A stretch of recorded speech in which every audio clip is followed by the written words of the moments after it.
Morning, friends. It's a beautiful morning, nice sunshiny day. As I was thinking about, there's plenty of bugs though. We got bugs all over the place.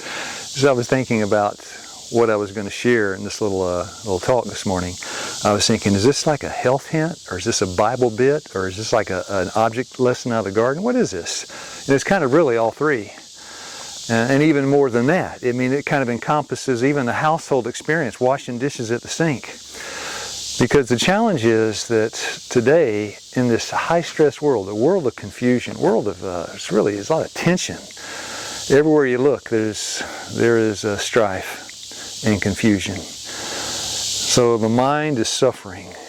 And thank God, He not only ministers to the needs of our body, but of our soul. And so the subject this morning is righteousness by faith and how it impacts our mental health. We've had people that, I remember one time we had a man with debilitating depression. He came to our health center, and he couldn't get out of the bed in the morning. And I would go in and try to encourage him to, let's get up, get some exercise. And I remember second or third morning, he wouldn't get out of the bed. He was down, he was depressed. And he said to me, look, you give me one good reason for getting out of this bed, and I'll get up. And I said, well, I'll give you 20 good reasons. I gave him all these different reasons. He said, that's no good, and didn't get up. And finally after a while, we got him out of the bed, got him out walking, got some good food for him, and he started feeling a little better. But I was thinking, that's one of the weaknesses of just an exercise program. Exercise is good. I take a walk every morning. I exercise. I'm a firm believer in exercise.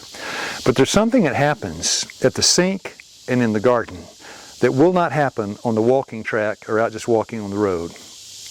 You see the results of your labor. You actually engage your hands in what we call useful labor, productive work. And so when you weed the strawberry patch, you stand back and you see the strawberries. Man, they are standing free of weeds. In the kitchen, washing dishes. You'll see in a minute what I mean when I say washing dishes. When you finish with it, your hands have been engaged, which engages your mind. Anytime your hands are engaged, it engages the mind, and that's what you need. Don't let the mind sit idle. So when the hands are engaged, the mind is at work, and when you finish the dishes, you stand back and say, look what I did. It looks good. It makes me happy to see those dishes. And I tell you, it makes my wife happy to see those dishes too. That means I'm going to get lunch if I wash the breakfast dishes. So let's take a look in the kitchen and in the garden and learn more about God's simple plan to live by faith today and not by sight.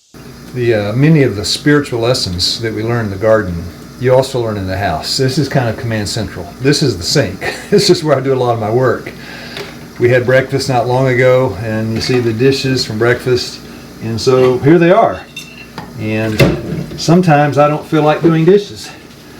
So my wife says, well, Lou, if you want to have lunch, you better wash those breakfast dishes. She, in our household, she likes to cook. I like to wash dishes. And so that's what she does. That's what I do. And it seems to work very well that way. But sometimes, this is not a lot of dishes. But Darlene, if she makes a pizza or something, we have dishes stacked up to here. Lots of pots, lots of pans. You got to scrub them and scrape them.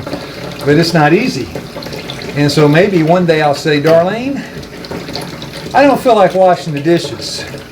You know what my wife will say? She'll say 2 Corinthians 5:7, wash by faith and not by sight. Really, it doesn't matter how you feel. The dishes are dirty, they need washed, you need to overcome the feeling.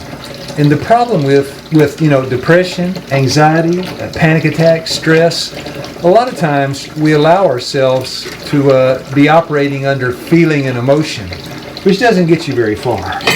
So my wife would say, wash by faith and not by sight. That's righteousness by faith in the kitchen. What I mean is when I say righteousness by faith, that's the doctrine in the Bible where the Lord, He makes up for our deficiencies. He makes up for our weaknesses by His righteousness. Now that doesn't cover up laziness. That doesn't cover up an unwillingness. But it makes up for what we're lacking until He brings us to the fullness of the stature of men and women in Christ Jesus. That's how the Bible puts it. So it would be ridiculous for me to sit here and say, well, let me drop down on my knees and ask the Lord to do my dishes. Because He's not going to do for me that which I can do for myself. That's righteousness by faith as seen by the kitchen sink. We'll go out to the garden, we'll see the same lesson out in the book of nature. So I got to wash dishes, I need to take a break here, I need to do some dishes so the kitchen's cleaned up for lunch.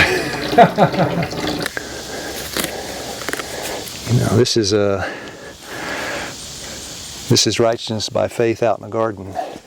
There are plenty of weeds out here in the garden. Just a blueberry patch. I've already pulled some of the weeds. Notice there's some poison ivy back there. You don't want to pull that one. That one we won't use our hands to weed.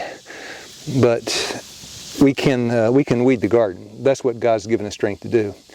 If we do that which we are able to do, and that which we can't do, we ask the Lord for help. That's righteousness by faith. So He doesn't want to rob us of our privilege of doing our part. If we ask Him to weed our garden when we're able to do it, that's presumption, not faith. So that's righteousness by faith. Romans 4:3, Abraham believed God, and it was counted unto him for righteousness. So belief is trust. Trust is a willingness to cooperate. So we do our part, God will always do His part. There's some things we can't do. We can't cause the seed to germinate. We can't bring rain from the sky. There are a lot of things we can't do. But there are a lot of things we do have under our control, and He wants us to do it. And by the way, I mentioned at the sink, depression, anxiety, stress, panic attacks. These things are a challenge in life today. And as we do our part, that is part of the remedy for this mental, duress that we're living in today in this modern world. A lot of these stresses and the panic, the anxiety, it would help us if we got out here and worked with our hands, get our hands to work in the garden. So it's by faith that we do it, but faith produces a reaction that helps us to cope with the stresses and the problems of this world. So that's walking by faith. 2 Corinthians 5:7, that's walking by faith and not by sight. That's weeding by faith and not by sight. So it's so simple. Really, righteousness by faith is about the simplest thing in the Bible. God said it, I believe it, by His grace, I'll do it. That's it. Very peaceful plan. It's one that never fails. It doesn't cost anything, a little effort. So may the Lord bless all of you today as we seek to, in the garden, understand, and at the sink, understand truly what righteousness by faith is. We don't need theology school for that. You don't need a classroom with somebody with a PhD telling you all about hermeneutics and eschatology and chiastic structure. No, you just come out here and you weed the carrots, and you find out that there is righteousness by faith illustrated in the book of nature and in the household chores. So have a blessed day.